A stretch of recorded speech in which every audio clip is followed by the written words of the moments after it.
Welcome to America's Heroes Group. And welcome to America's Heroes Group Roundtable, this time with Legally Speaking with Steve. June is LGBTQ month, and also on this day, the 75th anniversary of the Anne Frank diary release. Our host is Kelley. I'm Sean Claiborne, the co-host. Our executive producer is Glenda Smith, and our digital media producer is Ivan Ortega of Scouts Honor Production. Our partner, Stephen J. Seidman, is a founding attorney of Seidman Law Office with over 30 years as an experienced trial lawyer focused on personal injury. Steve is America's Heroes Group partner, sponsor, and advisory board member. And also, don't forget to join us live or streaming now on Facebook. You can also subscribe to our YouTube channel and download our weekly podcast. Follow us on social media wherever you get your podcasts. This is America's Heroes Group, and also see us on ahg.org, americashg.org. How you doing, Stephen? I'm fine, thanks. How are you doing, Sean? Pretty good. So what do you have to update us on this week? Well, it's been a busy week, absolutely, and many of these things have to do with veterans. I'd like to start out. Glenda Smith, our wonderful executive producer, texted me yesterday and said, well, now that the Dobbs decision, as we know, Sean, that's the Roe versus Wade decision that came down yesterday, she said, how does this affect women who serve in the military and who have served in the military now that there is a ban, at least in Mississippi? And the answer to the question is, unfortunately, it doesn't, because service members, veterans, and their family have faced abortion bans and prohibition on insurance coverage when trying to access abortions and those that type of care. The federal law prohibits the Department of Defense from providing abortion services in military treatment facilities, and the TRICARE insurance program, TRICARE, which is the insurance program, from covering such services except when the pregnancy is a result of rape, incest, or when the life of the pregnant person is at risk. The VHA, the Veterans Health Administration, which, as we know, Sean, provides health services to veterans, they never, before this, after Roe, it never provided or paid for any abortion services under any circumstance. So, in point of fact, the women veterans never had that as a right, unfortunately.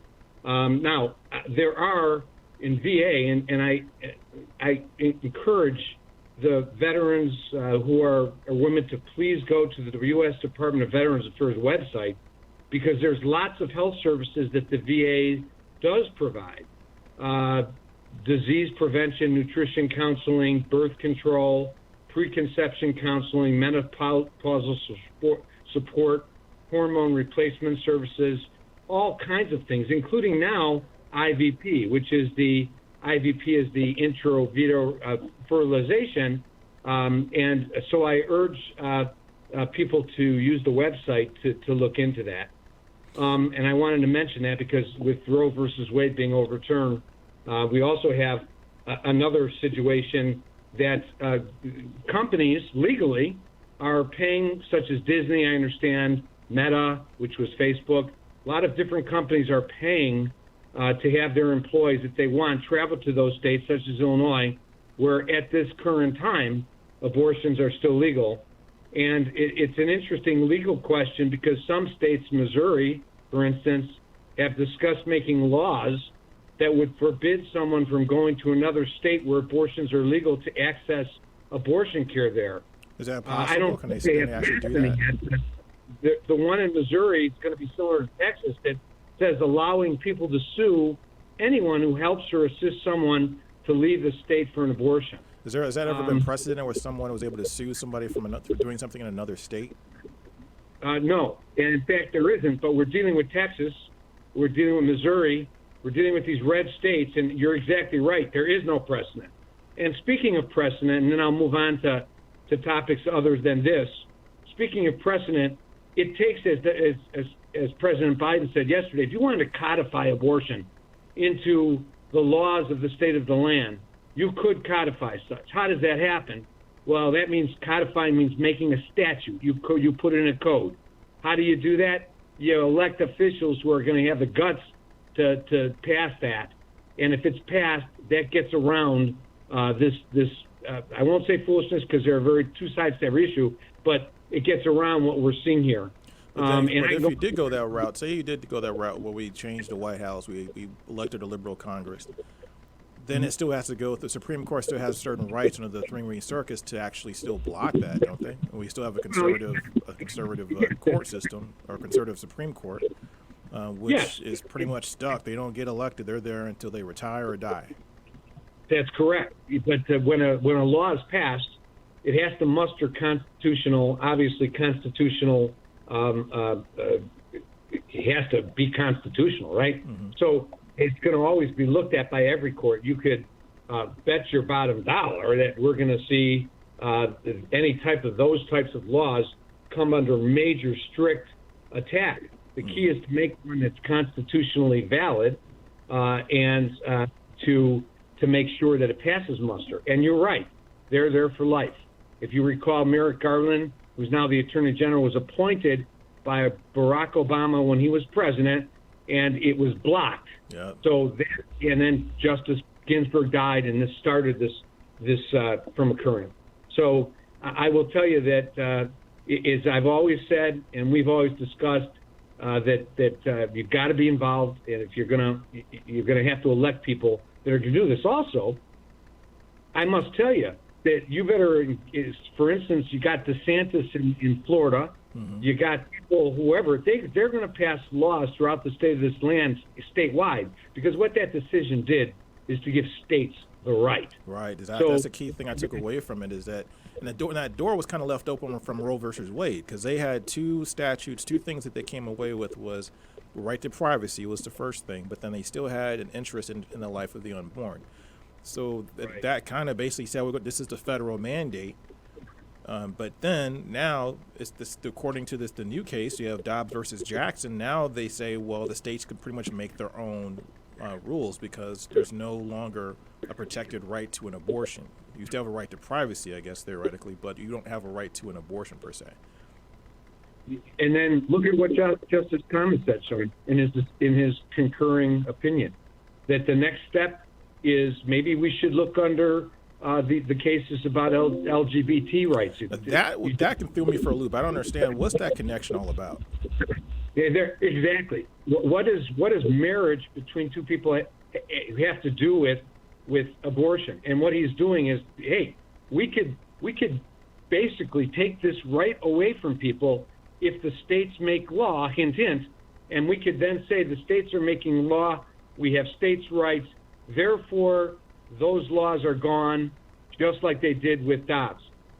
And I mean, it's the insanity of this whole thing could go on and on. And what he did go toward that. And what we're seeing in a lot of these red states are, I mean, I don't have to tell you, we could go on with 100 things that they could legislate away. You know, what about legalization of cannabis? Right now it's legal in Illinois, legal in many states, not legal federally, right? So all of a sudden, all of these licenses that we have given away, they could be wiped out with a law that says federally there is no right, or the states have the right to create their own laws. I mean, we can go on and on and on. Walk me back to the Mississippi law, because from what I understood, because the original case, Dobbs versus Jackson, there was one group basically suing the right for the other group because the state had reduced the mandate from Roe versus Wade to 15 weeks. I think it's 20 weeks, I believe, or 24 weeks you could do it under Roe versus Wade, have an abortion without any state interference. But Mississippi law then said we're going to reduce this to 15 weeks as opposed to 24 weeks. Is it a legal period now, or is it still 15 weeks? We have Mississippi is 15 weeks. Okay. Law as it stands right now in Mississippi is 15 weeks, and unless not even rape, abortion, doesn't matter. If it goes past 15 weeks, you cannot have an abortion in Mississippi. That's legalized. Illegal to have that. So that's now the law of the land. Unfortunately, that's where Mississippi has left us, and a lot of and by the way, a lot of the other states have triggering laws, Sean. Mm-hmm. Triggering laws are such that once the Supreme Court came down and reversed Roe versus Wade, it triggers the illegality of abortion in those states. So, for instance, yesterday I heard somewhere, and I think it was Arkansas, they had to tell people to leave the clinic immediately because it was now illegal. So many states now have triggering laws on this, and so what we're seeing now is the illegality of abortion throughout many of these states automatically. Now, I was shocked by that. I was really shocked by this court that they kind of just dismissed, in my opinion, the idea of fetal viability. That was something that came out in the Planned Parenthood versus Casey case in 1992. That was the whole thing that changed a little bit of what Roe versus Wade set up. But fetal viability, which is a question I keep asking everybody on the show, I don't care what side you're on, is when is a baby or a baby versus a pile of cells? When does that occur? Fetal viability spoke to that. They completely just threw that out the window and said, we're just going to let the states handle that, figure that out. And it's interesting because you mentioned that, and it's like some say first breath, others in this decision apparently say at 15 weeks. So there are many religions that say this doesn't occur viability till first breath of the infant. Others would say it's at the moment of conception. And this is where we have entered into this rabbit hole, so to speak. And it's going to be interesting. And next month I'll be back. But with regard to veterans, unfortunately, it didn't matter anyway, Sean, because there was never any federal money ever given for abortions to female veterans, which is interesting in and of itself because Roe was the law of the land for over 50 years. So riddle me this for humor for a second. So when a person's in the military, they're considered government property. So that's the reason why the way I rationalize why a lot of things that can be done that you can do as a civilian, you just can't do as a military individual, as a person serving in the military, whether you're a National Guard, whether you're regular Army, whether you're a Marine, whatever. Is that in your mind? Is that legal? Is that legal? Is that legal? So how can they have one set of laws for women in the military and then another set of laws for women outside of the military? If you have a constitution, it would seem that it's unconstitutional. But when you're in the military, as you have just said, there is no right to.